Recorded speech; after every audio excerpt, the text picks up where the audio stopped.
আওয়ামী লীগ এবং অন্তর্বর্তী সরকারের হাম মোকাবেলার দায় বিএনপির ওপর চাপানো হচ্ছে বলে অভিযোগ করেছেন দলটির ভাইস চেয়ারম্যান শামসুজ্জামান দুদু।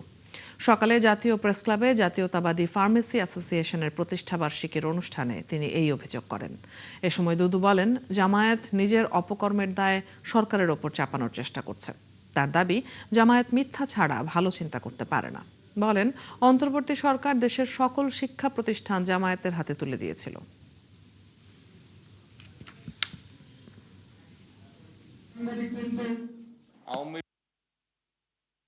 মিথ্যা ছাড়া এদের আর কিছু নাই, সেটি হচ্ছে জামাতে ইসলামী।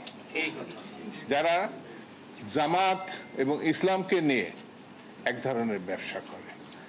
বাংলাদেশে এখন যে অপকর্মগুলো আমরা বিভিন্ন ক্ষেত্রে দেখছি, তা যদি ক্যাটাগরিলে আমি আলোচনা করি তাহলে তারা হয়তো কষ্ট পাবেন, কিন্তু বাস্তবতা হচ্ছে যত অকর্ম হচ্ছে সেই অকর্ম তারা করছে, কিন্তু প্রসঙ্গটি সরকারের উপরে চাপিয়ে দেওয়ার চেষ্টা করছে।